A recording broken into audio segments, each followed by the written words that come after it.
sir. Good morning. Happy Funky Friday. On the Morning Night Live, it is the 4th anniversary of this show. And as is kind of a tradition when I have special days on the show, I have one of my favorite guests who's going to be here in just after the other intro. Anyway, I hope you're having a wonderful, wonderful day, a warm weekend, or at least a pleasant weekend coming up. I hope you have great plans. Mine are going to be really minor, but we're going to talk about just some stuff. I have a list. We'll see how that list goes, if I can keep my phone from shutting off. And we're just going to celebrate today, friends. So kick back, relax, except for those 2 articles Gunfox just sent me that we'll go through. And let's just have a good time. On this 4th anniversary of the Morning Night Live, Johnny, if you do me the honors, stop that music and play the intro.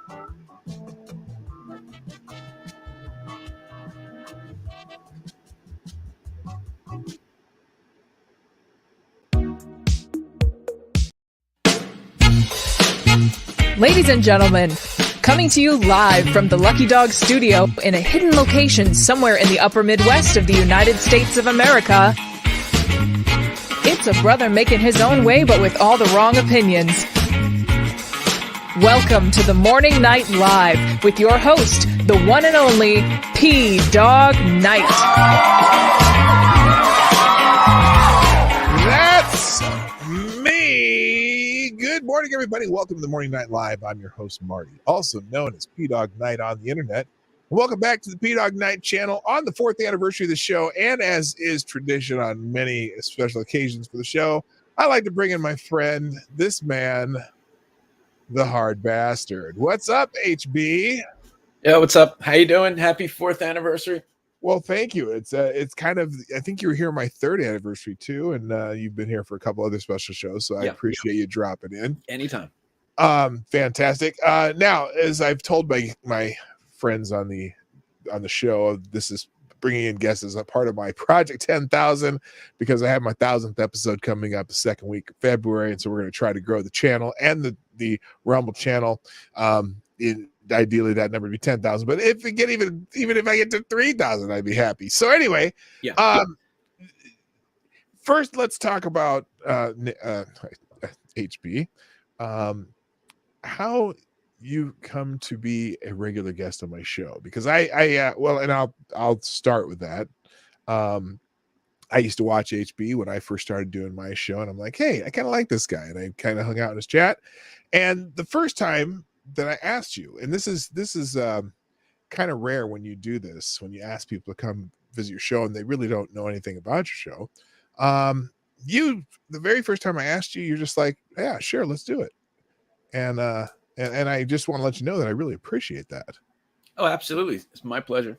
Yeah. So I guess what we're going to do today, I have some articles that we'll go through, but mostly I want to ask you, I have some questions for you.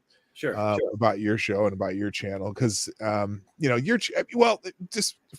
think everyone here pretty much knows who you are. I noticed that the people in the chat are all kind of dual subscribers of ours. Yeah. But I know that one of your big things is you like to analyze how media treats news. And so tell us a little about that, because how you got kind of started in this and what what motivates you as far as continuing to do this kind of thing. Sure. It's like I guess a combination news show that I do, and then I break down media propaganda and point out all the different tactics that they use. And that I initially made a channel to kind of, and this was, I think, 6 years ago, to kind of do like the skeptic thing, like the Sargons. This was before they all, most of them, not all of them, but most of them went completely insane. Some of them are still good. I think Sargon is still good, but I started to do that. And then I think one day I think there was a Rachel Maddow video, and I noticed she was using very similar tactics, propaganda tactics that the Jehovah's Witnesses used. which was the cult that I was in. And so I made a video just pointing those things out, comparing the tactics and the things she said, I think to like a Watchtower article. That's like the propaganda magazine of the Jehovah's Witnesses. And a lot of people like that. And it just kind of turned into a thing where anytime I would do a news story, I got more people that are like, yeah, keep doing this. And at first I was hesitant because I was like, it almost seemed improper. I'm like, oh, how would people, watch me for news? And that was, of course, in a completely different time with a completely different mindset. Now I totally understand why people do it, because the media is constantly lying. But that's basically the origin of how the channel started. Okay. And now, you have, I was going to ask you this later, but since we're on this topic, sure, have some of your favorite locales. Oh yeah. Let's go down the list of some of the Sure. locales and kind of the taxes they use. Cause I know that, and maybe we'll even rank them eventually, but this some of your favorites, obviously. Well, you already mentioned Rachel Maddow. Yeah. But she's fallen off a little bit because she doesn't have Trump to talk about. And Russia, although she brings up Russia still once in a while, but that was like her favorite subject for the longest time. Who are some others besides Rachel? Sure. And I think she changed. I think she's only once a week now, so she's not even on that much anymore, which is interesting. Yeah. So not in any particular order, but like Cenk Uygur, David Pakman, Farron Cousins. The MSNBC people are interesting. Joy Reid, Nicole Wallace. I do prefer the kind of the YouTube commentators because they pretend to be non-corporate media. And while technically it might be true, like it technically might be true that David Pakman is not paid corporately, which, I mean, it wouldn't surprise me if it turned out. I remember Alex Jones said that he had a list of people that David was on that were paid to shield the vaccine. I haven't seen that list, but that was interesting. But even though they're technically not corporate media, some of these YouTubers, they repeat the exact same narratives in the exact same way with the exact same phrases. So they're using the talking points. Now, and that would not surprise me at all. Now that we've seen this Twitter file thing, right? Oh yeah. It wouldn't shock me at all if that's just going behind the scenes of every social media company, every media company. I mean, if you take NBC for example, because they're MSNBC and NBC are affiliated, obviously, but they clearly spend most of their time using government talking points, and it's it's rather obvious. And so now you go, well, you read these Twitter files that have come out saying how the FBI comes in and tells you who they want to see and what they want you to say and who they want you to ban. Can you imagine that not happening in the mainstream media? I mean, obviously, the Obama administration kind of had a partnership with many different people in the media, right? Sure. And like there's instances that have happened where I think it's highly unlikely to be a coincidence. Like when the Young Turks took the Katzenberg money, shortly after that was announced, Cenk made 2 separate videos defending the character of George Soros. And like that, there's no way that's a coincidence. I would love to know, like, what were the details behind that? And I remember there was a Seth Rich story where clearly all of the Young Turks commentators were told to make a video about the Oliver Darcy article. This was during the whole thing where I think it was shortly, or no, the Jamal Thomas interview with Rod Wheeler, I think was shortly after this. It was the whole thing with Rod Wheeler. Oh, right. They completely misrepresented what he said. And it was just interesting that every single Young Turks, there's no way, like, because some of the commentators, they kind of did other things and they weren't necessarily covering like the main stories, but every single Young Turks commentator, including Michael Tracy, had to make a video saying the same thing about how credible the CNN Oliver Darcy article was and how anybody that questions the Seth Rich story is like a horrible conspiracy theorist. So I'm interested, and maybe one day we'll find out what exactly was said to people. What happened behind the scenes? Was it just where they have like a production meeting? Like what exactly happened? But clearly something like that is not organic. Well, and then now you can bring parallels to that to the words safe and effective. Oh yeah. Right. There's there's a bunch. If you can think of any other the catchphrases that are currently going on, obviously with this document deal with Joe Biden, all of a sudden they all seem to have the same pattern. You were talking about this last night. You know how it's the same, but it's different. You know, they had the guys that his lawyers turned them in at the first second they saw them. Well, why is it they figured it out 7 years after he's vice president? You know, or 6 years after he's vice president. Yeah, and they all said they every video I saw, they all made a point to say, "Oh, it's different because they reported it right away," which is not relevant. I have seen the argument. I have to confirm this. I'm skeptical of it, that somehow Biden was able to declassify because of an Obama executive order. That's possibly true. I have not confirmed that, but I've seen that as one of the arguments. But none of them made that argument. That's one I saw on Twitter.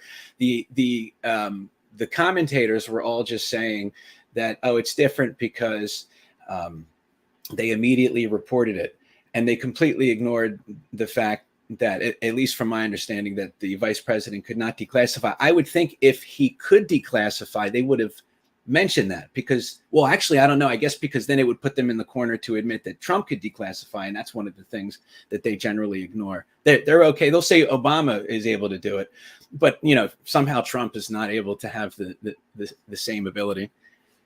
Well, I saw that same argument, but there was the way the one I saw was written was very specific, and unless you're really paying attention, you wouldn't get it.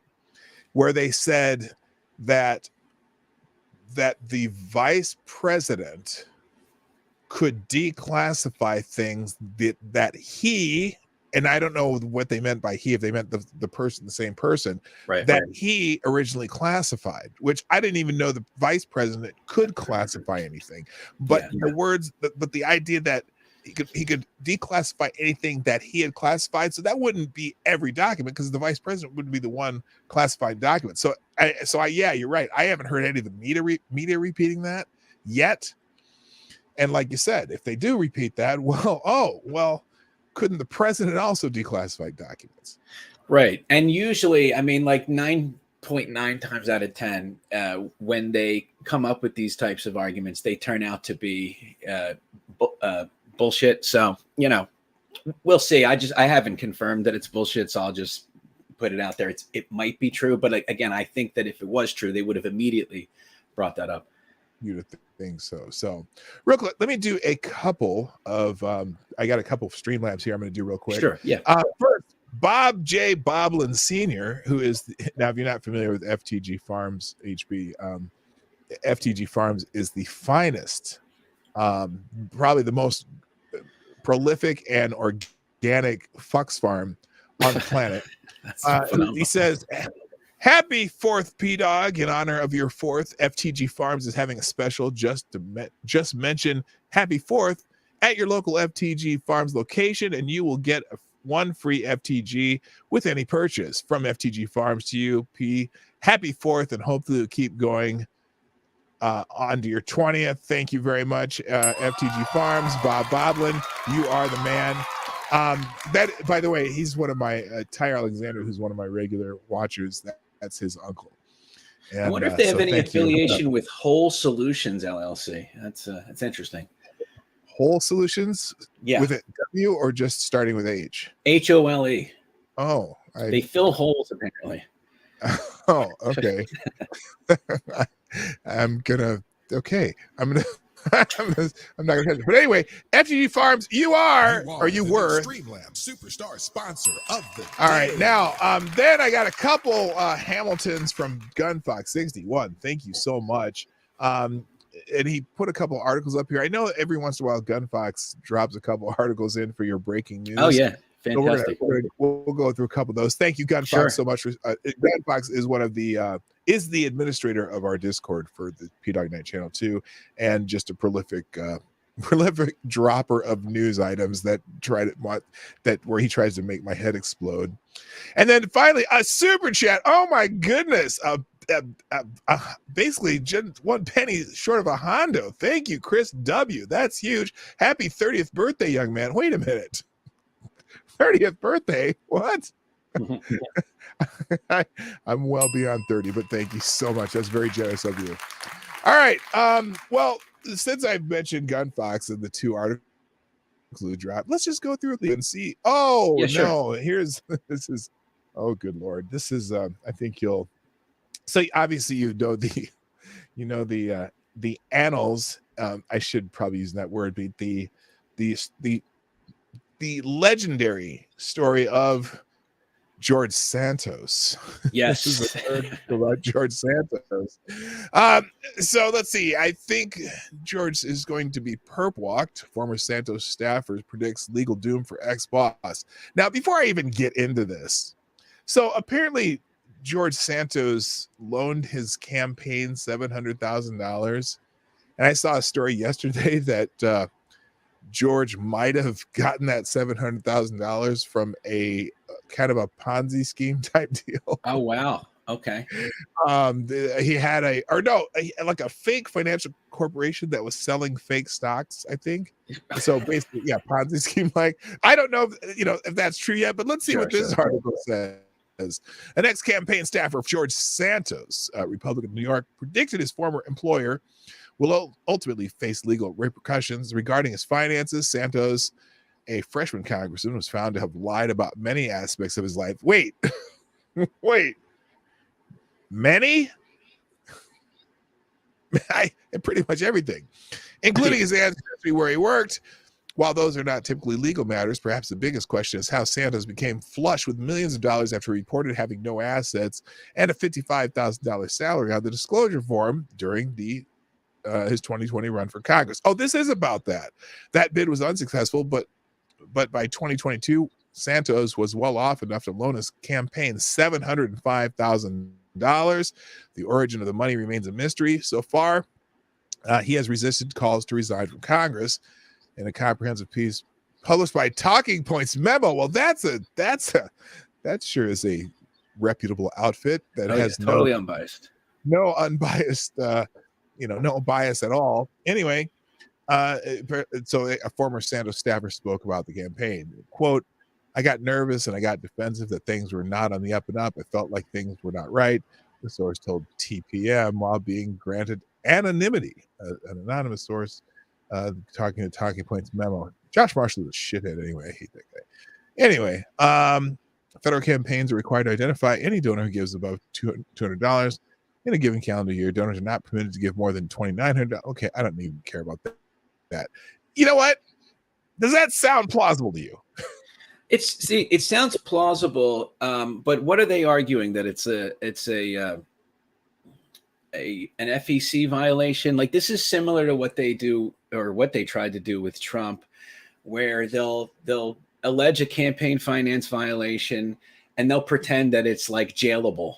Whereas, like, if you look at the statute, it would be like a fine if there's previous campaign finance violations from like the Bernie Sanders campaign. He's not held personally responsible. The campaign is fined and that's it. So it's very possible that that's what this is. It's also possible that this guy did, shady shit. I don't put that past himself.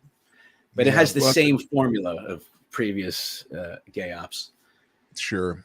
Well, it says the FEC did send more than 20 letters to the Santos campaign to flag the issues. The publication further says the campaign claimed to have spent exactly $199.99 7 separate times at a restaurant. What does that have to? Oh, the campaign did.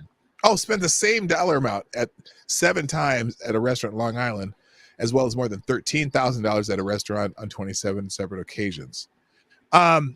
So the other thing I saw that would have been funny about Santos, they said that it would be fun if they brought back, what's the guy, the lying guy from Saturday Night Live? Oh God, now I forgot. The guy that John Lovitz played. John Lovitz, yeah. If they bring back John Lovitz to funny. play George Santos on Saturday Night Live, that would be funny. That would be like the first funny thing they've done other than Dave Chappelle doing a monologue. But anyway. Yeah. All right, so anything else to say on that one? Let's check out Gun Fox's other article too. Sure. Oh, one of your favorite people in the second one. This is one of your favorite people, and literally, this is one of your favorite people, HB. Mika Brzezinski. Leaker. The leaker. I still call him Beaker and Leaker. Yeah. Just I got that from you. That's hilarious.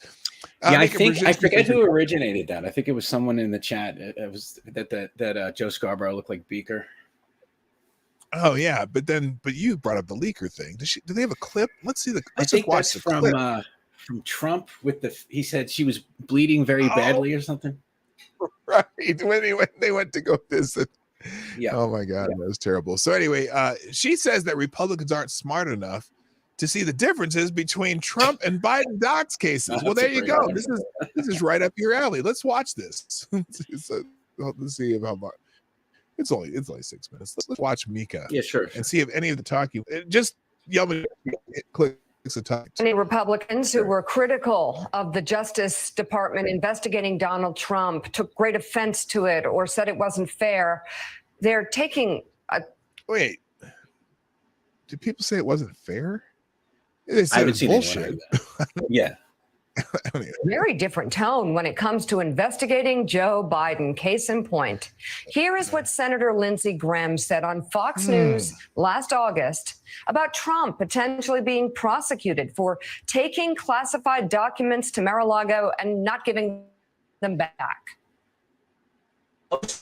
Including me, believes when it comes to Trump, there is no law. It's all about getting him. There's a double standard when it comes to Trump. And I'll say this. If there's a prosecution of Donald Trump for mishandling classified information after the Clinton debacle, which you presided over and did a hell of a good job, there'll be riots in the streets. Okay, that was a dumb thing to say, the riot in the streets part. But did he say anything wrong? No. When you say there'll be riot in the streets, you give the media fodder, which is like a strategical error. But no, that's true. There is a double standard, and now this was, I think, previously, so he could make the comparison to the whole Clinton thing. Now they have a great comparison because the Biden situation seems to be worse than what Trump, quote unquote, did. Even though I'm not convinced that Trump did anything illegal at this point, we still don't even know what was in the documents. Yeah, and just on a side note, Graham's has been known lately to have some foot and mouth disease. All right, anyway, that's a good. Compare that to the statement Senator Graham put out yesterday. He wrote in part, we need to fully understand what happened in both cases involving President Trump and Biden, and that appointing a special counsel to review Biden's handling of classified documents was in the best interest of the country. Where did that come from? Politically, for Democrats, the obvious. Okay. So, do you think this is a setup? Maybe. I saw people arguing that on Twitter, that this is to get Biden to not run, and very possible. Because in November of 2020, I made the prediction that Biden would be out sometime in the first 3 months of this year. Yeah. Just because of the way the media wanted Kamala Harris, and she ends up being his VP. The fact that he has many issues that they've known about, and all the stuff that's coming out from the stuff with his son. Now there's some, and just the fact that he clearly has signs of early dementia. That there was a plan to get Kamala in there somehow, but and that was a far off conspiracy theory, obviously. But today, if you say conspiracy theory, that means it's tomorrow's news. But this just seems like like you said, a ploy to get him out of the paint, and also maybe get Trump out of the paint the same way, because now they can investigate both of them. Because Republicans, like Lindsey Graham just said right there, well, now we need to investigate both of these.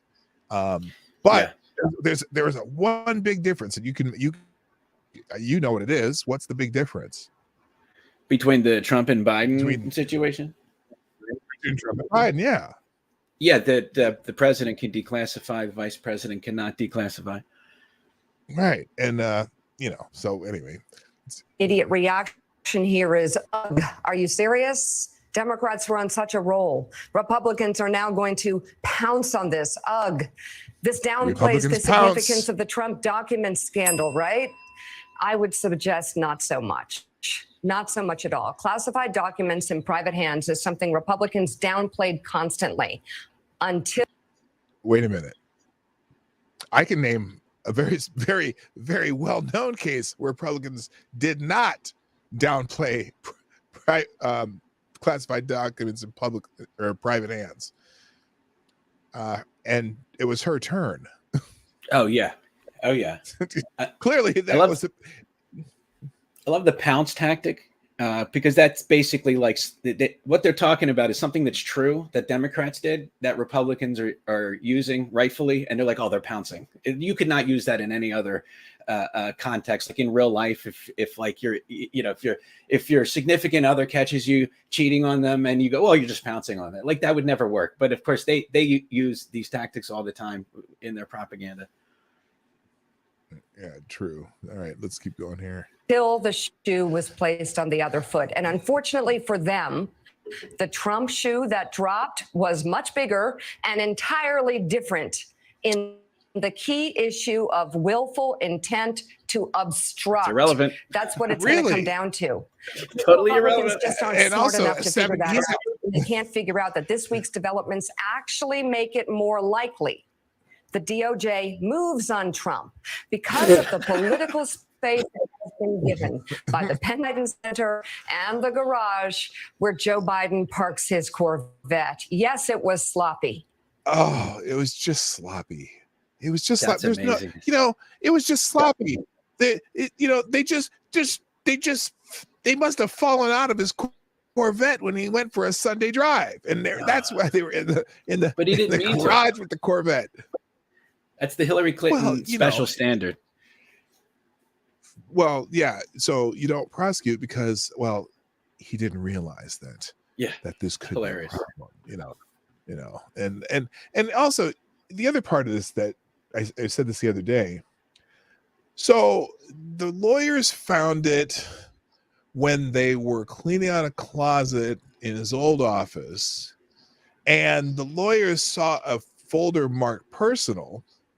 So the lawyer just decided, I'm gonna take a little peek in this folder that says personal, and oh my goodness, there's a classified document in here. I better close this now and turn it all in. Like, first of all, why are your lawyers cleaning out your office? Don't you have like a cleaning crew or some aides that can go in there and just pull boxes out and and why are they thumbing through it? And lo and behold, we found a classified document. We're gonna be good boys and we're gonna turn this in. Yeah, that's why this theory that this could be a way to remove Biden, that's why that has merit, because like they could, if they wanted to, they could completely memory hole this and not talk about it at all. But they're talking about it. And so I do think there's definitely a possibility. The reason is they're trying to remove Biden. The one factor that I think is interesting is that if they do this, I think they're going to do it in a way where they're not going to admit any sort of guilt. They're going to do it in a way where Biden can save face, because they never, it's almost like they enjoy never admitting that they were wrong. Like they will never admit they're wrong. And so I think the way that they could probably remove Biden, but not admit that any wrongdoing took place is if they do kind of a similar Hillary Clinton, remember when James Comey came out and basically said that Hillary Clinton, we're not going to charge her. They would do like a much cleaner version of that, where the AG would come out and be like, Biden didn't do anything wrong, but then Biden can come out and say, well, I didn't want to even appear. What is that? They don't want the appearance of impropriety. So I'm not going to run. Yeah. Right, because I don't even want to appear. We don't even want the appearance, and therefore I'm not going to run. And then the media will go, oh, look at that wonderful Joe Biden sacrificing himself. And then it still allows them to say, now Trump can't run, because if Joe Biden decided not to run, obviously Trump can't run. So we'll see. I mean, that's a lot that has to go into play, but I think that is a way for them to do it without admitting any sort of wrongdoing. Very well, very well. All right, let's continue here. Real quick. Thank you. Someone named Clear Browsing History. Thank you. Dropping a small bullet in the tip jar. He says, I found P-Dog through HB's chat. I found HB by rapidly, relentlessly searching for pixelated vids of 1980s action hentai voice actors. Chow Young Skinny. Happy anniversary. Well, thank you very much. Appreciate it. Oh, that's funny. All right, let's continue here. In the end, what is most important here is intent, willful intent to obstruct. Intent. What we know is that the Biden administration. You know, the other thing is too. So they say that, at least the leaks are, that this is actual intelligence about Ukraine, Iran. I can't remember what the other one was, right? But they still haven't really said what any of Trump's documents were. Now, I know that some of it was like letters from Kim Jong-un and things like that, which I can understand him wanting to keep. But it's funny that they've already leaked what these could possibly be, too. And funny that Ukraine intelligence is in there, you know, because the question now is, well, how much time did that kid of yours, that the crack addict guy with who, sleeps with whores and things, how much was he at your house and maybe looking at some of those documents, or was it something related to that? And there's people passing around a document. I'm not 100% on it, but they're saying that the house, in fact, technically belonged to Hunter Biden. That would be an interesting twist if that turned out to be the case. Yeah, who's on the deed of that bad boy? Was this his home in Delaware, or was this his home on the beach? I think the one with the Corvette. Okay, I don't know which one that is. So anyway, maybe Delaware. Yeah, okay. Administration immediately handed over the documents, reached out to the National Archives to say, hey, we've got something here. We also know that Donald Trump held off, even in the face of a subpoena. Republicans are now telling us that this is truly an important national security issue, and I would agree with that. I just want to understand, Jen Palmieri, what changed? Okay, I mean, this is what they do, and they don't need to have any sort of fealty to being consistent in their observations of total projection. Yeah, exactly. Of Trump versus Biden, but I do think you're right that ultimately if you have these two investigations, you're able to compare the way Donald Trump has handled this versus the way the Biden White House has handled it. It does bring into stark relief the problems that Trump has. Why they're, I'm not a lawyer, but why there seems to be why an indictment seems to be likely there as opposed to in the Biden case. And I think, as you know, Mika, I have found myself adjacent to a lot of situations involving White Houses and law enforcement. And I think I can sort of decipher some people cover up the emails, things that they may be considering. I think she's one of the Clinton people. I'm sure that the person that the is that her? Is she? I think so. Yeah, let me double check. I think she was associated in some way with the whole thing with the emails and whatever. Let me just do a quick search. I'll do it on Brave. I'll do a quick search. Okay. But yeah, if you want to keep playing the video, I'll do a search. To publicly say, these are the exact number of documents we found. These are the days we found them. Maybe give you a kind of description. These are the several locations we found them in for Joe Biden. As much as they she was part of the hiding of the 55,000 emails. This is incredible. Judgments about. Oh, very perfect. That's okay. And now she's an analyst at Trump versus Biden here and look at it in the right context.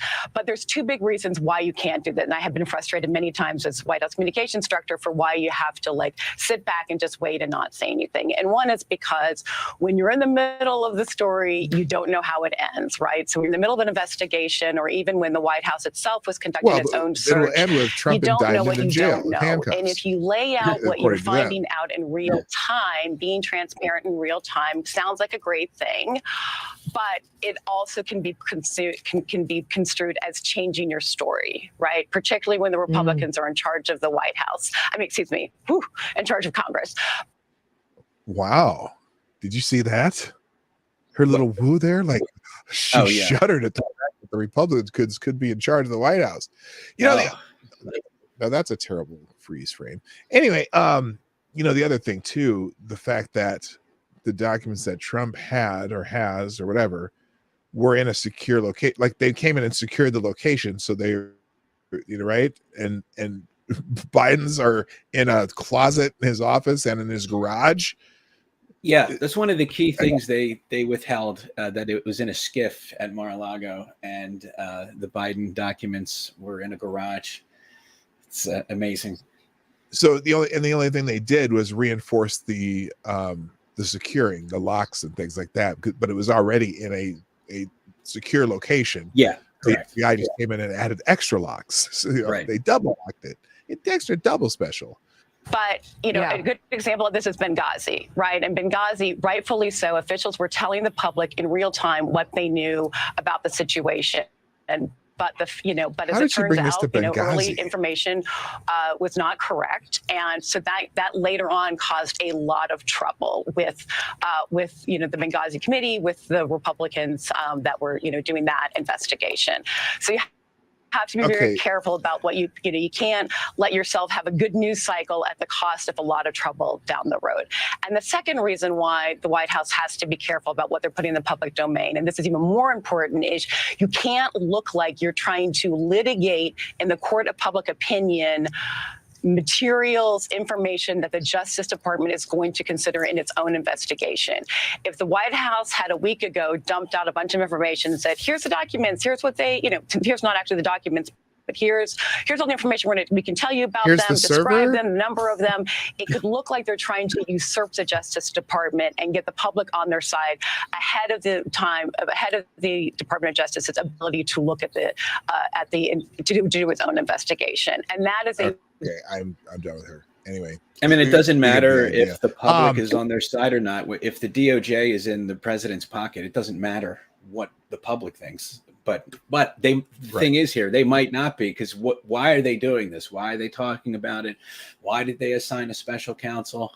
Again, if possible, they are trying to get rid of Biden. It's interesting. All right. So obviously, then the news that came out, I think it's 2 days ago, that the documents were found in his Delaware garage, right? So this is this is his house in Delaware. That's his main house. Yeah. So Peter Doocy, or which Doocy is it? I got a bunch of articles that are going to be the Sun today. Basically the Sun. Right. Yeah. Where's the one where he? I had one where I have the Peter Doocy interview, which I want to pull up here real quick. Sure. Where is it? Oh shoot, I had it right here. Oh, by the way, now were you on Twitter? You were on Twitter this morning, right? Yeah. Did you notice that Guam was trending? Guam? No, I did not notice that. Did you? Guam is trending. And it has something to do with this story. Everyone's favorite congressman, Hank Johnson, asked some questions about this real quick. I think you'll get it. Sure. This is why Guam is trending. Oh, come on and play. Please play. Because he has a theory on this whole classified document thing. What's going on? Come on. Oh, come on. My response to it all is that alleged classified documents showing up allegedly in the possession of Joseph Biden. You know, I mean, there's so much that needs to be investigated, and that's what I call for, is for everything to be investigated. But I'm suspicious of the timing of it. I'm also aware of the fact that things can be planted on people. Places and things can be planted. Things can planted in places and then discovered conveniently.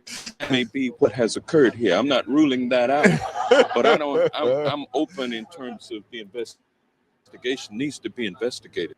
Okay, so that's why Guam is turning, because obviously Hank Johnson is infamous for this second clip. Classified. Guam is a small island, very small island, and about 24 miles, if I recall, long. So 24 miles long, about 7 miles wide at the least widest place on the island, and about 12 miles wide on the widest part of the island. And I don't know how many square miles that is. Do you happen to know? A figure with me, sir. I can certainly supply it to you if you'd like. Yeah, my fear is that the whole island will become so overly populated that it will tip over and capsize. Oh my God. We don't anticipate that. We don't anticipate that. That guy's reaction is priceless. He just like keeps a straight face and he's like, yeah, we don't anticipate that. That completely impossible thing that's completely retarded. We don't anticipate that. He had a laugh though. I mean, we don't anticipate that. So yeah, that's the conspiracy theories. Is he from Florida or no? He's from Georgia, but anyway. So I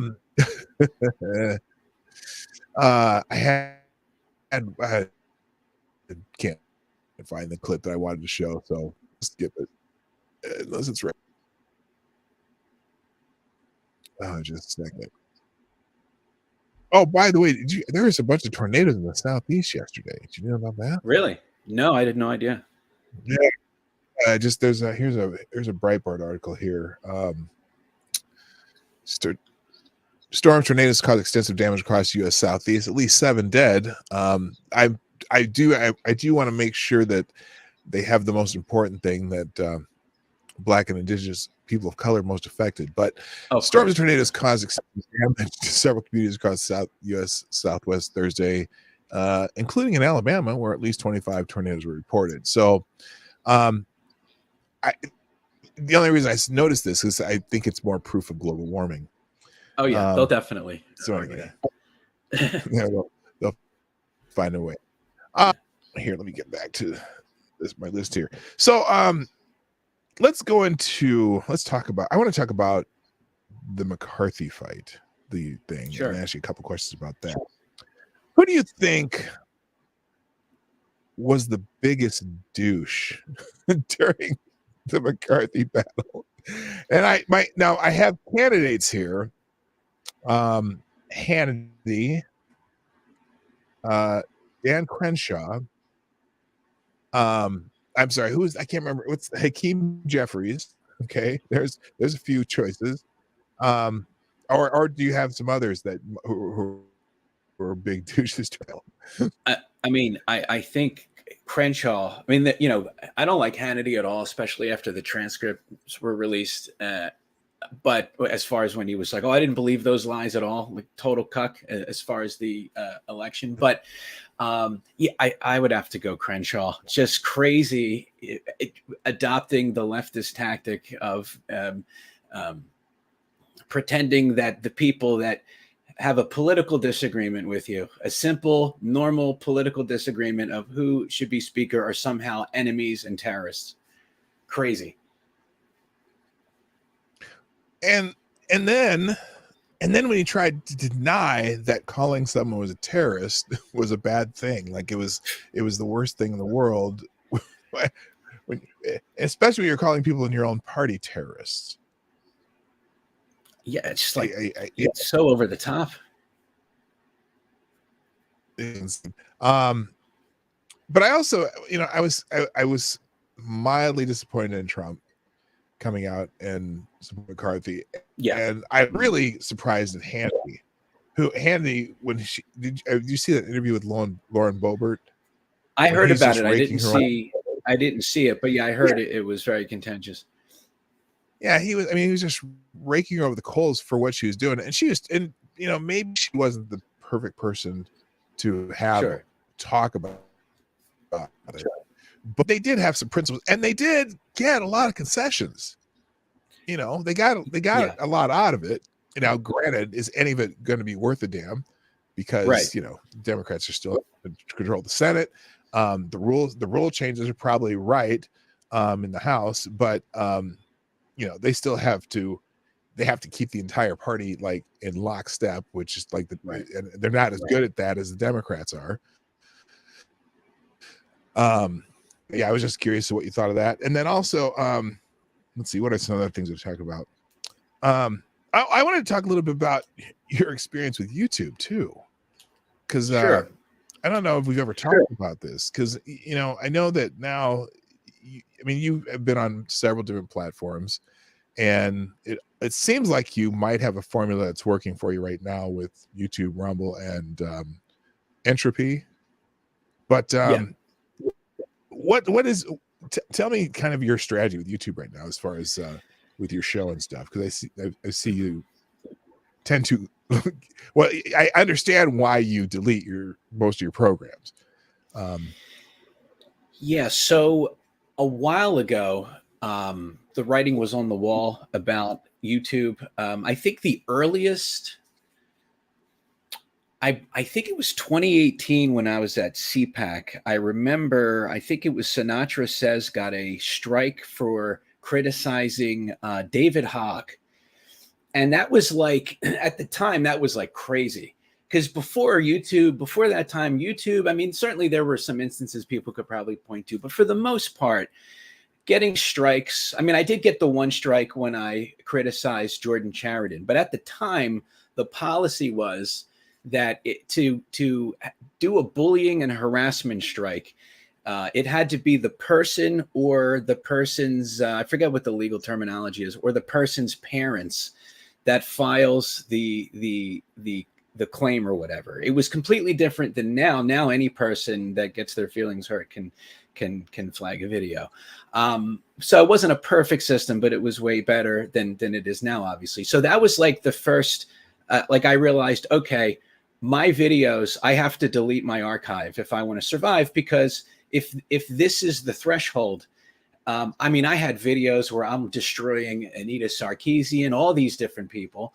And so if you're not allowed to criticize a public figure, then we're at like a next level of censorship. So from that point on, I started to develop a strategy to try to use as many platforms as possible in case the YouTube account got terminated. Certainly the YouTube account has suffered from the standpoint of I delete these streams immediately. And, if they were on there, they probably, the channel would grow more. But I'm not even sure about that, because the level of shadow banning on YouTube for political commentary is like crazy. It's just a completely different time. I got lucky because I at least was able to have maybe, I don't know, the first 6 to 12 months of doing the channel was during the previous algorithm where you could make a video about Joy Reid or Anita Sarkeesian and it would put you in the main algorithm, so you could get like tens of thousands of views. Right. And I was able to build the audience to a point where I kind of got my foot in the door. And so then, and I've also been lucky that people are willing to follow me on other platforms. I'm very fortunate to have that with the audience. And so I just decided to try to be on as many platforms as possible. And now with Rumble, And I'm sure Rumble, long term, I'm interested to see what they do when the pressure really gets put on them. But Rumble seems like a pretty good platform. It has a lot of people on it. BitChute has a lot of people on it. And now with Twitter being better, not perfect, but being better, I think we might be starting to get on the other side of this where I don't think people can have the same level of growth as quickly as you used to be able to on YouTube during the previous algorithm when it was more meritocratic. But it's not, there was a period of time before these alt tech platforms took off where it was like rough. It was rough. I'm sure, you're a newer, you came in 4 years ago. So you came in during the time where it is almost impossible on YouTube to grow a political channel. Well, I started in 2016, but this show started 4 years ago. But in 2016, one of the things that hurt me right off the bat is, well, first, when I first got on YouTube, and then I was just doing videos, right? I made fun of my first video was making fun of SDW question videos, right? Yeah. But one of my, it might have been my third or fourth video was when James Damore came out. I was telling this to Katie the other day. James Damore came out with that, the Google memo thing, remember, about women and working in Google and tech and all that stuff. Yeah.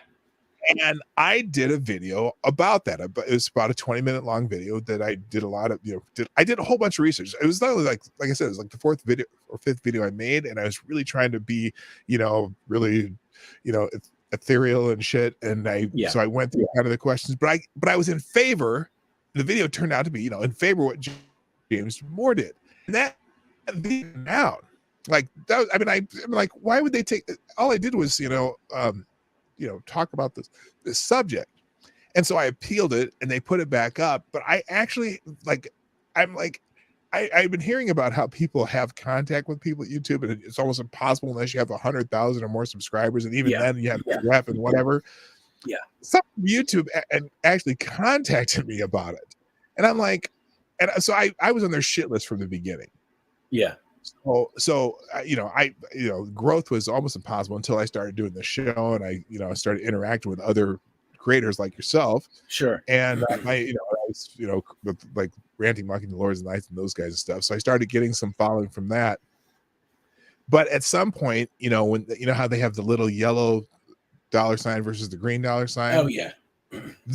All of my streams right now are immediately turned to yellow. Yeah.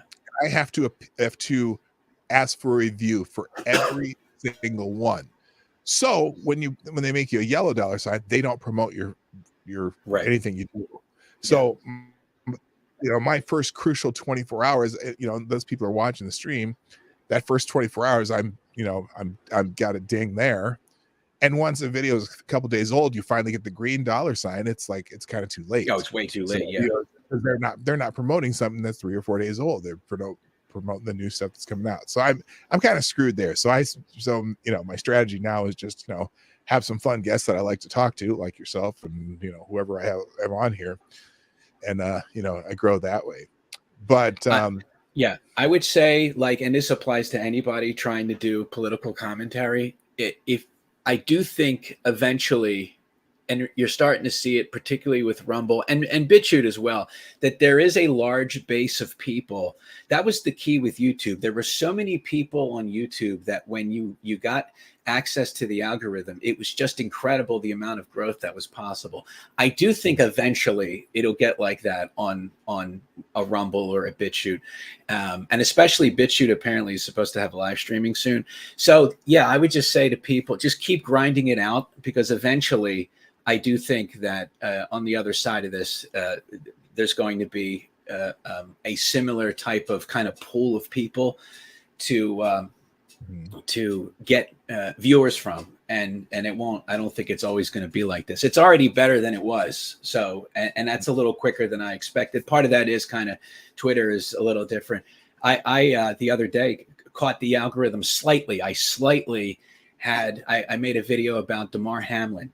And I started to get people who disagreed with me in the mentions, which is unusual that like a video like that, critical of the vaccine or really anything, starts to show up in the other side's feed. That's like a good sign when you have people coming in who are like disagreeing and telling you to kill yourself because you don't like the vaccine. That's what you want. Yeah, that's what you want. That means that, okay, it's starting to really now reach people.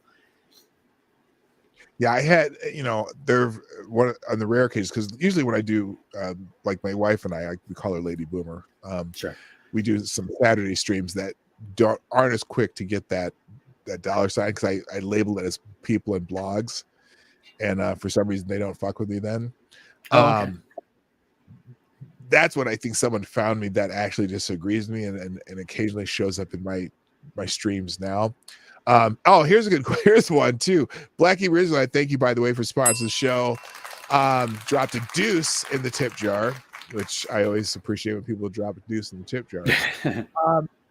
He says YouTube is insane when Dog got a ban for XXX content. Yeah, that was crazy. I got a strike for nudity and sexual content. Oh, you heard about that one, right?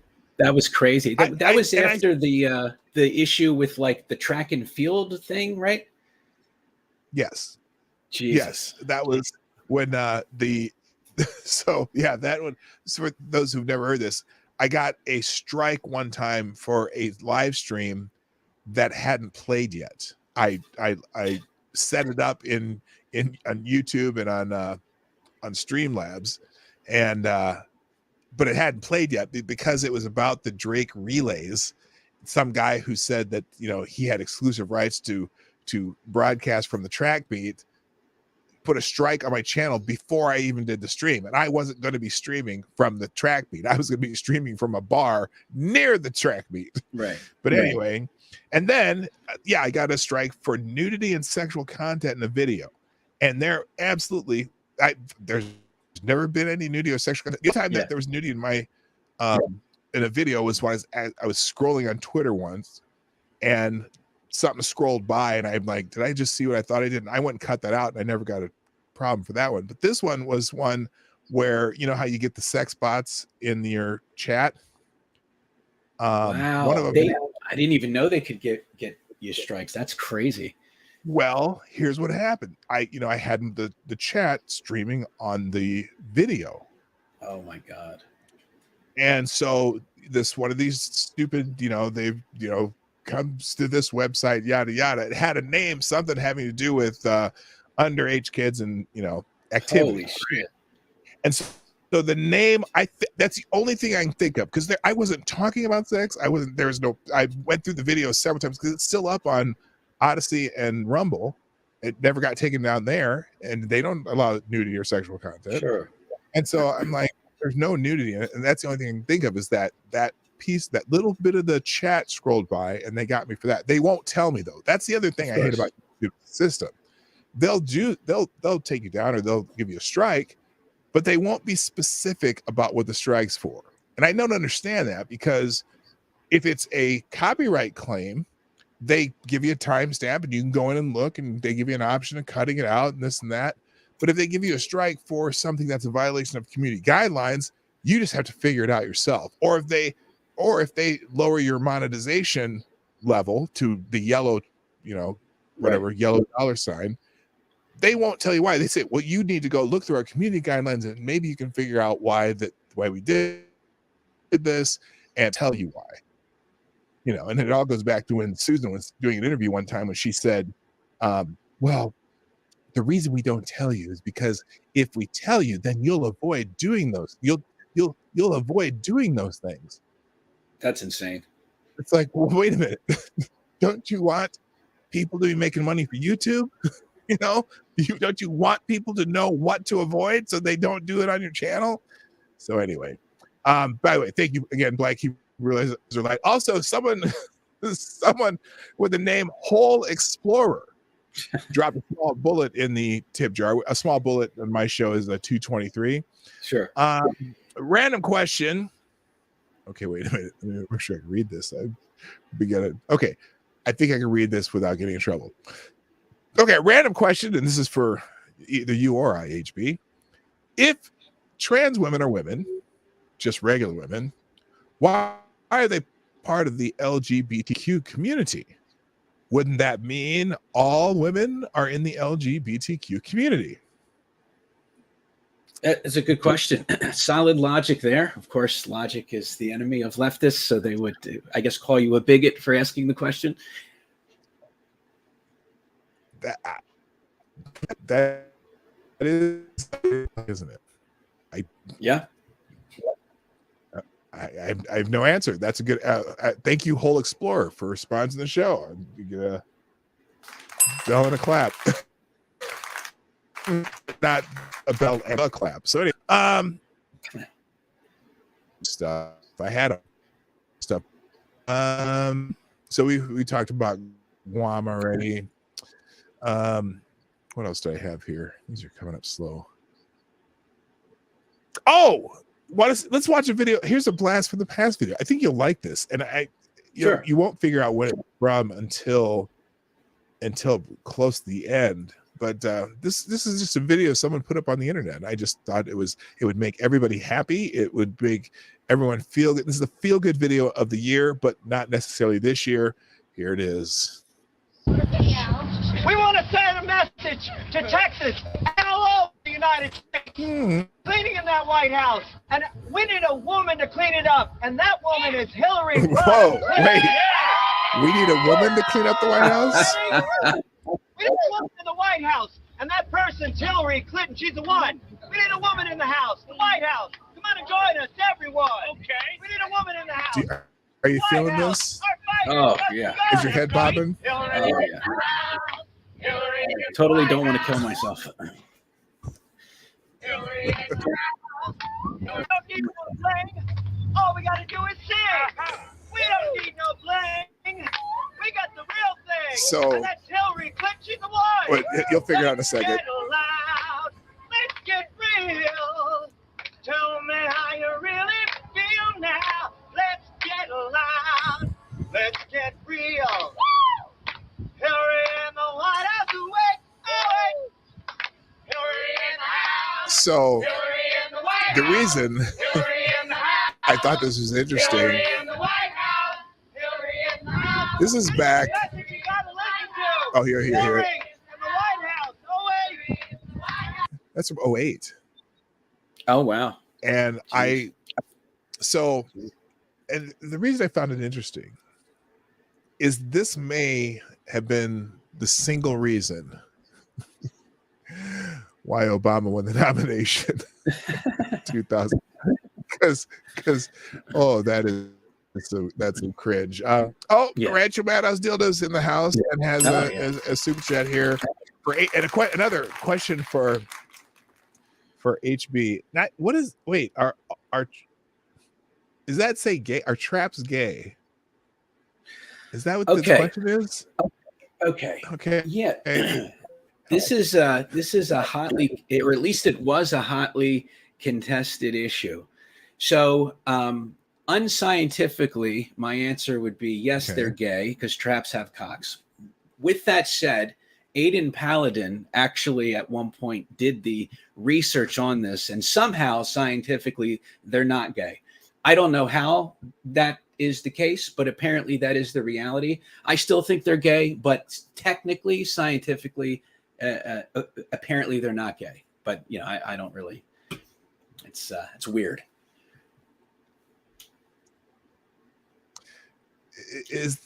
So are traps gay?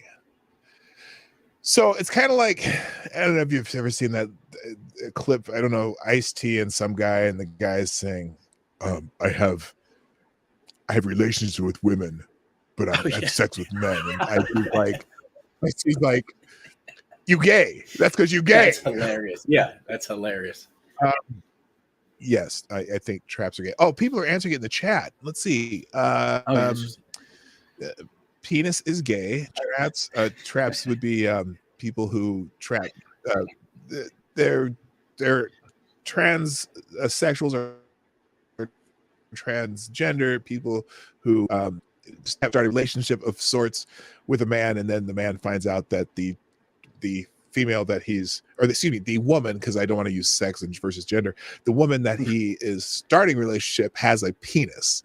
That would be a trap. It's a trap. It's not the trap from Star Wars. No, it's a trap. Anyway, let's see. Somebody says, why percent is female if you don't want a male? I don't know what that means.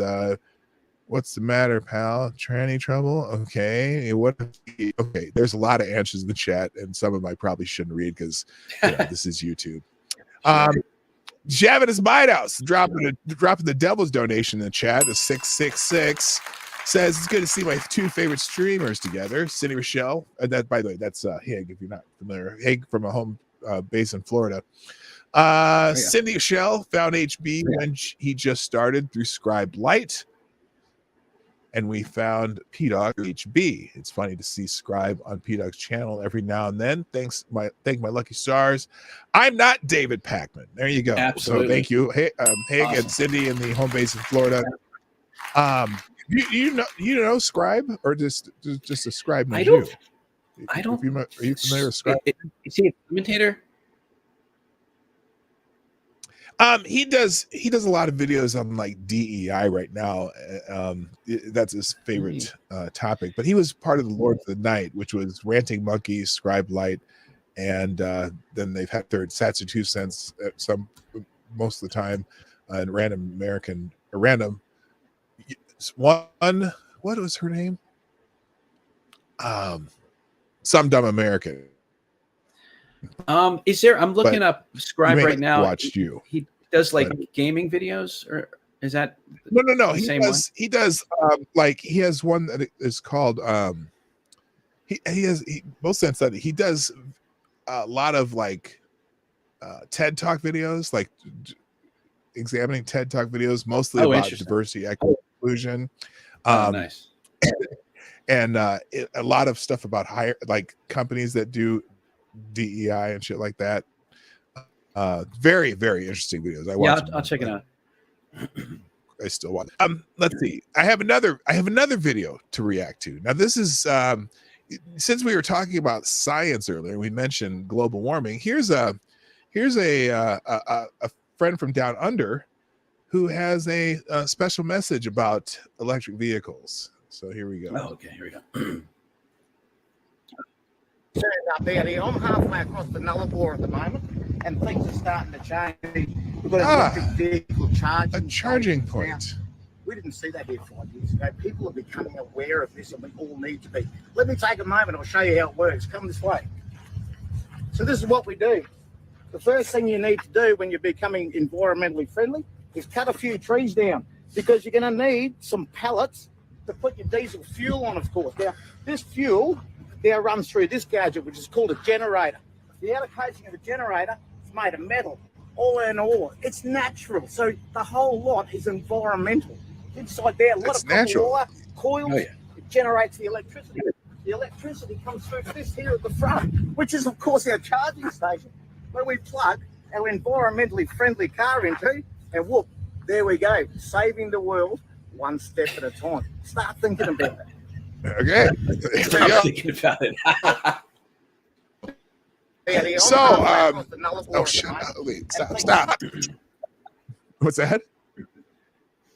No, I didn't say that. I missed that. I thought it was funny when he said stop thinking about it. It's pretty funny. I'm curious. Oh, stop thinking about it. Yeah, no. So, I'm curious. Have you gotten your electric vehicle yet? Because we talked about gas stoves yesterday or 2 days ago too. And I heard you talking about gas stoves. Now, I am the proud owner of a gas stove, and it actually is the very best way to cook. And I know that you live in an apartment that, I'm not sure if they'll let you put in a gas stove, but no, definitely not. Have you checked into that yet? No, I mean, I didn't even like think about the differences until they decided that they want to take them. And now I'm pro gas stove because and people can argue, it's childish to just be opposed to whatever they're for and for whatever they're opposed to. That's fine. But that's just generally how I am. So I don't even know the differences between gas and electric. I remember back in the day in my old house that I grew up in, there was a gas stove. It seemed to work, and the electric stove seems to work. But yeah, very much pro gas stove. If I had the ability to get a gas stove, I would, unless it was like crazy, super like unreasonably expensive. Because maybe don't you have to have a gas line? I guess the place would already have to have a gas line, so there's other factors. Yeah, but it would have to the whole thing's crazy. But they're also trying to get rid of gas water heaters. Like in California, they're going to ban basically all like either natural gas or gas powered anything, vehicles and heaters and things like that. Which, if you live in the Midwest, that's all people use for heat is natural gas. I know in the East, a lot of places use heating oil, but no, it's all about natural gas here. So and apparently now they're pretending like they weren't really going to do this anyway. Yeah. But it's kind of like remember they had that the Ministry of Truth board that they said they weren't going to do. Right. Yeah. With that crazy lady. I think it's going to be something like that where they brought it up because they really do want to do that.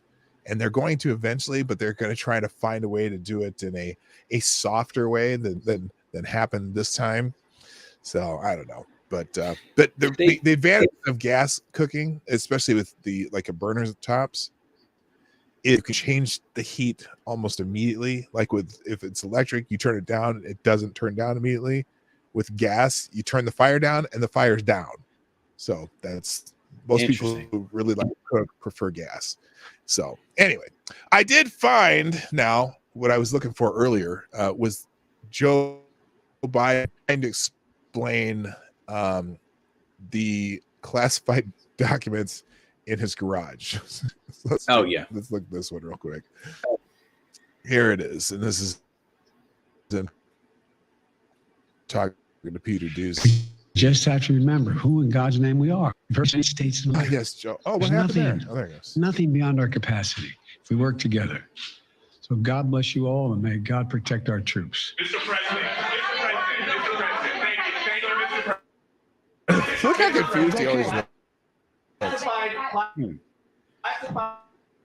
material. Next year. Speak on all this, God willing, soon. But as I said earlier this week, people, and by the way, my Corvette's in a locked garage. Okay, so it's not like you're sitting out in the street. But at any rate, yes, as well as my Corvette. That was a weird thing to say. What a weird. Yes, your Corvette and the classified document is really weird, right? But as I said earlier this week, people know. Now, notice something here. Classified documents and classified. Notice right here. He's reading this statement. This is the first thing I noticed when he got to this point. He's reading this off a card. He knew it was coming. Material serious. Yeah. I also said we're cooperating fully and completely with the Justice Department's review. Cooperating. My lawyers reviewed other places where documents in my from my time as vice president were stored, and they finished the review last night. Oh. They discovered a small number of documents of classified markings in storage areas and file cabinets in my home and my personal library. And this was done in the case. The Department of Justice was immediately, as was done, the Department of Justice was immediately notified, and the lawyers arranged for the Department of Justice to take possession of the document. So we're going to see all this unfold. I'm confident. Thank you very much. So he says they were locked in his garage. The garage is locked. His Corvette was in the garage. The documents are locked in his garage.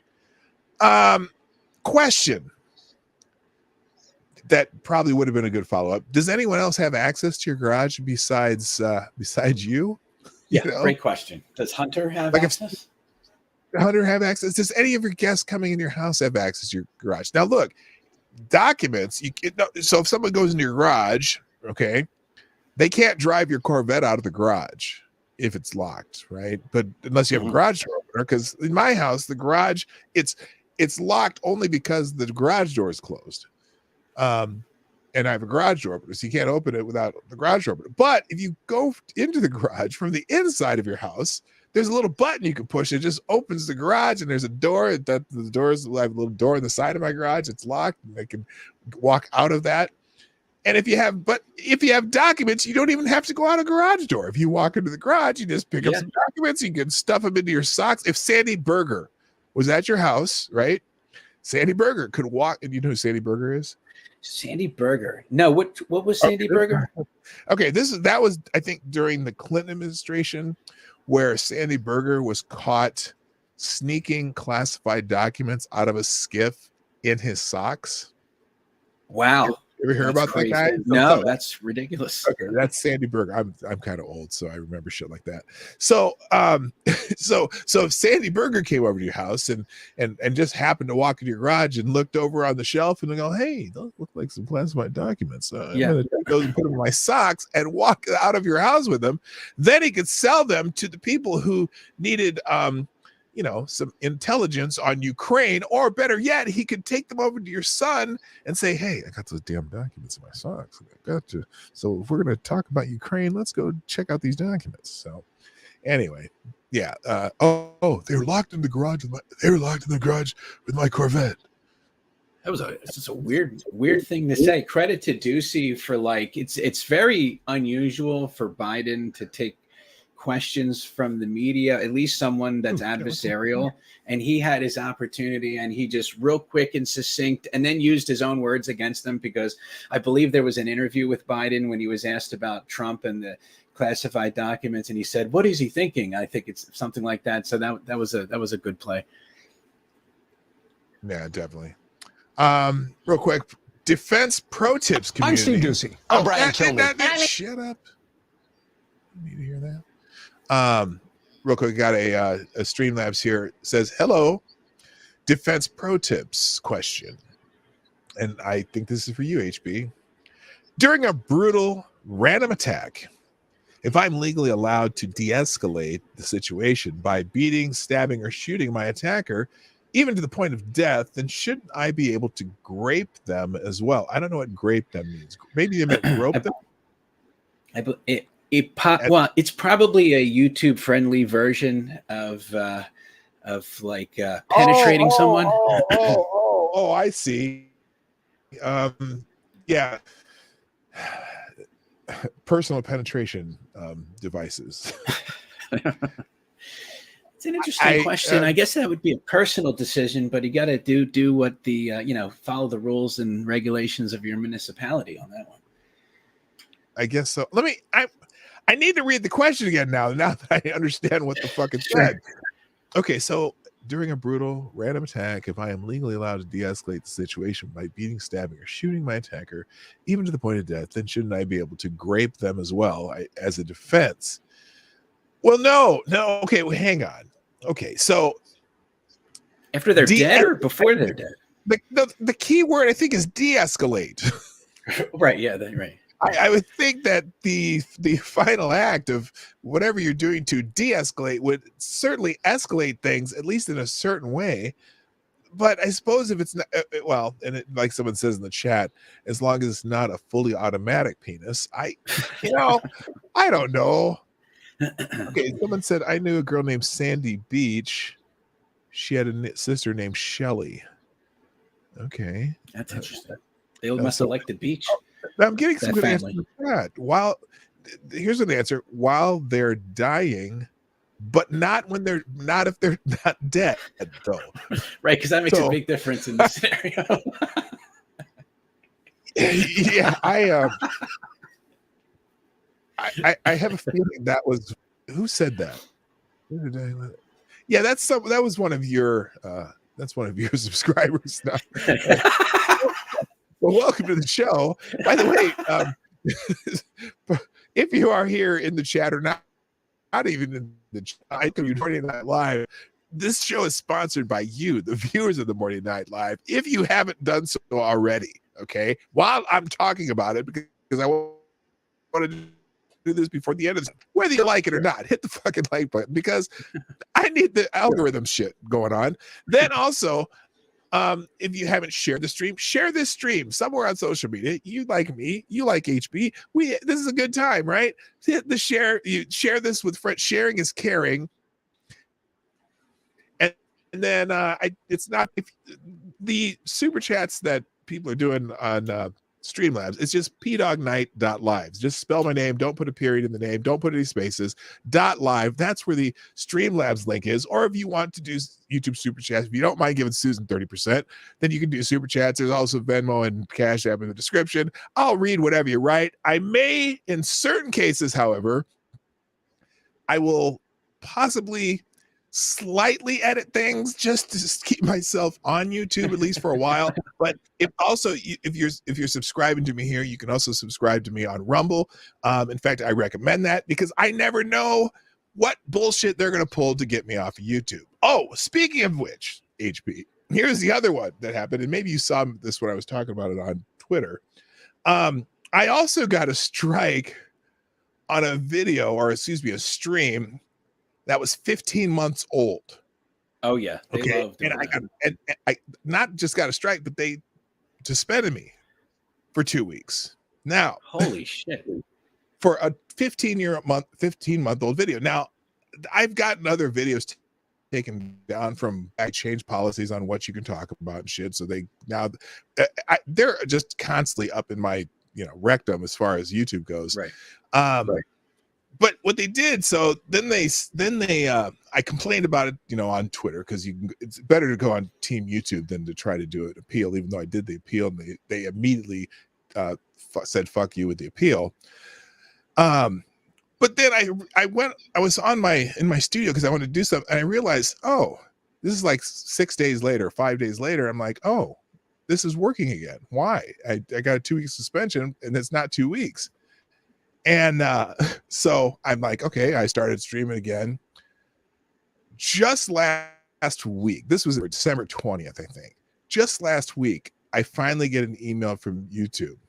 Oh, we made a mistake. Your channel's been restored. Yada yada yada. This is 3 weeks later. And your channel's been restored, and we still take the content down, but because it's old content, removing the strike because it would have been ended anyway. So, they wouldn't even have told me till 3 weeks later that they removed it. So anyway, I just thought that was a cute story. It's almost, it's really impossible to have an archive. It's just because you can like not curse, you cannot be offensive, but if you slightly, because now the list of things isn't just the standard, hate speech and the naughty words. Now it's like, if you have an opinion about whether it's the vaccine, Ukraine, there's a long list of things now that you're not allowed to, if you have an opinion about the election, and that list is of course going to grow, and then they're going to apply it retroactively. So it's just like, it's almost impossible. Yeah. Well, and or you can have, if you have an opinion about the recent Brazilian election, you can get in trouble. Yeah. Or I'm assuming that if you have a wrong opinion about Joe Biden's classified documents next to his Corvette in his garage, I got a feeling that's going to be one of those things. The beauty of it is all of my streams are backed up on Rumble and Odyssey. Good. And they don't take anything down. I used to have it backed up on BitChute too. So if there's any time that you if you're looking for a replay of my streams and you don't see it on YouTube, or even these ones they've taken down from 2 years ago, I've had like 7 of them taken down from 2 or 3 years ago and over the last 2 months. Like they're scouring my channel right now, and but they're all still up on Odyssey and Rumble, so it's okay. Real quick, CNN sucks. Thanks for dropping a deuce in the tip jar. CNN sucks, the most redundant name on the internet. Says, remember when they raided Trump's house in a locked, secure room where a skiff was set up by the NSA when he was the president, even though the president has the authority to declassify documents and the vice president doesn't. Plus, they removed Trump lawyer. Wait, they removed Trump lawyer. Do you know what he's talking about there? Thank you, by the way, CNN sucks. Appreciate it. Recently, I know that they've been like sanctioning them, and anytime Trump gets a lawyer, they try to mess with their license and stuff. But I don't know if he's talking about one that just happened. I haven't seen that. Yeah, no, but all the rest of it, I absolutely remember. It's like, yeah. I mean, that was probably the dirtiest weaponization of the Justice Department I've ever seen. It's insane. All right, let's see if we can find one thing to finish up with, because we're almost out of time here. Oh, by the way, I have several. If you're watching right now, I have several articles open that we could have gone through today, and I do encourage you to check it out after every show, during the outro or during the outro. I put together a single link called the one tab link that's in the second paragraph of the description down below. It will have every story, tweet, video, whatever, anything we've done on the show, and maybe some extra stuff, which today there'll be a lot of extra stuff because I got 40 tabs open. Articles regarding things we talked about. So if you want to check that out after the show, or if you happen to do video content, or if you write a blog, or you do any kind of journalism of any type, you'll be able to find everything we talked about in that link. You click the link, one page, every single article and everything else will be linked on a single page where you can find it. So that is done daily on this show as a service to you, my peoples. All right. Since we don't have a lot of time, this is actually, I'm laughing at myself for even saying this. Since we don't have a lot of time, HB, the Twitter files. Oh yeah. Tell me, okay, what's funny about the Twitter files is I've watched you for a long time, and I've watched many other players out there for a long time. Is there anything in the Twitter files that has actually shocked you? I don't know about shocked, but I will say I did not expect the amount of requests for censorship.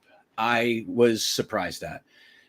It was, I think it was the second to last one when I forget who did it. It was probably Taibbi, where they are the internal documents are showing the Twitter employees talking amongst themselves about just the barrage of requests that they're getting from Democrat politicians, the FBI, all these different groups. And it made me think, I'm like, wow, they were so desperate to try to stop the free flow of information, but that's like, they couldn't do it. It didn't matter. Like, people still talked about all the things that they didn't want them to talk about. It's completely impossible to. They would have to shut down the entire internet. So I thought that was interesting. I didn't think it was at that level where it was just like an insane, almost desperate amount of requests to censor. It insane is probably the best word for it. That these people thought that it was their duty and right to shut people down. I mean, the Adam Schiff stuff. Oh God, yeah. Oh, crazy. God, right. So, and then as far as those files, I know a lot of people are waiting to hear the Fauci files, right? Sure. Yeah. Is there any other thing that you're waiting to see out of this? That one or two things that you want to see, if they are true or not? I mean, I don't think they're going to reveal anything that would lead to people like Fauci being criminally charged. I would love to see that. I think that would be great. Even if there was evidence of some sort of crime, and it can be argued that obviously the government censoring the citizens would reach some sort of criminal level. I don't know. Even if it does, though, they're probably going to get away with it. But this Justice Department. Yeah, right. Exactly. But I think that, like the last one I really liked because it was about a story that I covered a lot years ago, the Release the Memo hashtag. Mm-hmm. And it's just, I enjoy like watching just confirmation that, independent media and the internet was right from the beginning about a lot of these stories. And it's just, so yeah, I don't really have anything particular that I'm like looking forward to. I just hope they keep releasing them. I like that they release them slowly, because then the people who defend the regime, they will make it, like, for example, in the beginning, they were like, there was no evidence that the government was involved. And then the following, 10 Twitter files was just example of the government directly coercing the social media companies to censor American citizens. A lot of them don't even cover the Twitter files anymore. Well, they don't at all. I mean, I hardly see any of the media covering it. Yeah. But I think I like how they're dripping it too. I think it's like how Project Veritas does things too, right? They'll play one little clip and like, oh, that's nothing, whatever. And then they'll show another clip. Oh, that's nothing. And then they'll show another clip like, oh, fuck. They'll be like, oh, it's good. It's good. It's a good thing. Right. Oh, yeah. Well, especially with the, yes, the government should be, discouraging misinformation. Oh, you mean censoring people's opinions? No, they should be discouraging misinformation, right? Yeah, it's not censorship. I'll tell you the one thing that I really want to see come out of this that I haven't seen yet. I want to see the journalist who are responsible for getting people shut down, or who write these stupid, the Taylor Lorenz and Collins and Kat Tembarge, all these people. I want to see the Twitter files on journalists who try to get people shut down, and who they're not necessarily they can redact the names, and just show that they had these contacts, because they kind of brag about having contacts on social media. Or there was, who was the other one? There was one who or even like, who Christopher Boozy is, the bot guy who, so you got to follow his Nate the lawyer, because Nate the lawyer's got a trove on, because he's suing Chris Boozy right now, but he supposedly had a contact at Twitter too. But I wish, the other thing I wish would happen is that you get some whistleblowers at some of these other companies leaking. That would be great. Yeah. Similar things showing that the government has their fingers in every single one. We know they do. And you saw it with Facebook, but also with many of the mainstream media too. I'd love to hear that too. So anyway, so we're gonna finish up. I just wanted, you got anything that you want to promote, and then we're gonna get out of here. Oh, I got a couple of super chats. I'll do that after I ask you this. Sure. Yeah. Just Hard News Network, or actually rumble.com/user/Hard News Network, or a podcast form of the streams is hardnewsnetwork.podbean.com. I am on YouTube. I don't know how long I'm going to be on YouTube. That's under Hard Bastard, but I'm on a lot of different platforms. I listened to most of your stream last night, and then I had to listen to the rest this morning at work on replay. And I'm not sure how you stay on YouTube sometimes. They clearly haven't figured out how to preemptively. There's no thing yet that detects words, but they're working on that. And when that happens, that'll be it. The stream will last 30 seconds. But so I understand why you take them down immediately there. If you're going to want to watch replays of HB, you have to watch them on Rumble. That's where you get the whole shebang. Because I mean, some of the things you talk about are things that are bannable offenses, because it's not a recording, it's not an uploaded video. You still get away with it, but which is fine, and I'm glad you do. All right, let me finish up with a couple super chats, and we're gonna get out of here. Sure. Rachel Madhouse Dildo, thank you for dropping another deuce in the tip jar. Who says, another question. Are maps hay for wood chipping? H equals G. I'm not sure what H equals G's means, but are maps for hay for wood chip? What? I think he's. I would. Are maps gay for wood chipping? What would happen? I've never heard of putting hay in a wood chipper. But if after a fair trial, if they're going to put maps in a wood chipper, that's I'm not in control of any of this stuff. So if that's what ended up happening after a fair trial, well, that's what happens. What are you going to do? I can't do anything. Right? That's the law. You follow the law, right? I'm just saying. And I haven't found the legislator that has written that law, but that's true. Yeah. There's a shot. There's a shot. It would be a deterrent. I would imagine there would be what do they call that? A chilling effect. I imagine it would have a chilling effect. Well, if it was Fargo style, yeah, because it'd be out there in the snow and shit. It'd be you'd have some chilled map end trails. Anyway, almost because you put them through wood chipper, it's kind of like making chili, right? Apparently, I mean, I didn't. Oh no, they made chili in the Texas Chainsaw Massacre Part 2, but I don't think they used wood chippers. I don't remember. But anyway, yeah, it's okay. In the and then finally, RZ the legend, welcome here. Stop. Hold on. Before I'm going to read this, and then we'll close the show out. Sure. But if you're here, if you're in the chat, you must have subscribed. But if you're just listening, by the way, I do this. The reason I subscribe because I get a shit ton of those stupid sex bots trying to, take you off to some porn site, and I don't want that shit on my channel. So, if you subscribe, you can chat immediately. I don't put a time limit on it. But thanks for those of you who have subscribed today. And also, if you're watching, but you aren't in the chat because you didn't want to subscribe, well, what the fuck's wrong with you? You should be subscribing to this channel too. I'm a good guy. Shit. I don't know if that came out really the way I wanted it to. All right, let's finish up with some super chats. RZ the legend says, my theory is that the stoking of having Trump charged in the MSN is intended to get leftist hopes up and let them down to repeatedly get them enraged and compel them to action. I think that's a plausible theory. Yeah, very possible. Yeah. Very possible. And then let's see. Defense Pro Tips community again donates another small bullet to the tip jar, who says, hello, Defense Pro Tips question.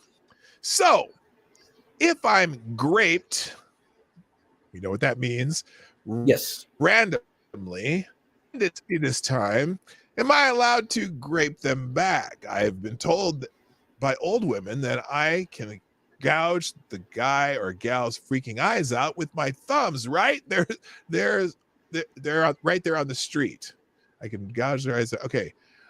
All right. My answer to that question is, it's kind of like the question someone said, if it's great because one party is drunk, or you can't, you can be charged with it, or you can't, what is it? How is it? If you can't have sex with someone who's drunk because that's considered grape, but what if both parties are grape? If both parties are drunk, then they're both guilty of grape, but the woman would get less of a charge because she's a woman, unless it was an underage victim who's also drunk. But then the teacher would, and they'd both be charged. And I don't know if that answers your question, but that was a question. That was a question in my very first video I made. If you want to go back, actually, if you go on my channel under the most popular videos, it's the one SJW questions. I kind of answer that question, sort of, but not really. Does that make sense? Okay, it doesn't. All right, finally, and Javanus Midehouse, aka Higgins Cindy, in the home base in Florida, would drop the 762 into the tip jar. Thank you very much. Says, we love you guys. No homo, brotherly love. Have a great weekend. Well, thank you very much, sir. HP. I cannot thank you enough for joining me on my special occasion. Now, it is possible that I will do a part 2 of the anniversary stream this afternoon, where I'm just going to open up the mic for some people. But I decided this morning that I was going to have my friend HB just alone because, we are not gay, but we are close. I appreciate it. Yeah, anytime. So anyway, anytime. Yeah, on behalf of the Hard Bastard and myself, thank you for watching the Morning Light Live today. I am here Monday through Friday, 10 o'clock Eastern, 9 o'clock Central, occasional afternoon streams, and sometimes Saturday streaming from the bar with Lady Boomer, where we just laugh and tell jokes and shit. So anyway, thanks everybody for being here. I got to go. My name is P Dog Knight, and I'm out of here. Bye-bye. Hey, this is P-Dog Knight, and thanks for watching today on the P-Dog Knight channel. If you have an observation or remark you'd like to make about this video or my channel, I absolutely welcome you to write it in the comment section down below. I really look forward to hearing from you. And before you go, if you like what you saw but you're not already subscribed, please make sure you hit the subscribe button and definitely click that bell that pops up afterwards so you'll be notified when I post new videos or when we go live. I broadcast my live show, The Morning Night Live, Monday through Friday at 10 o'clock Eastern, 9 o'clock Central. A special thank you to all the supporters of this channel who share our videos on social media and who make donations through Streamlabs, YouTube, Venmo, and Cash App, which are all linked in the description down below. Thanks again, and until next time, I'm P. Dog Knight, and I'm out of here.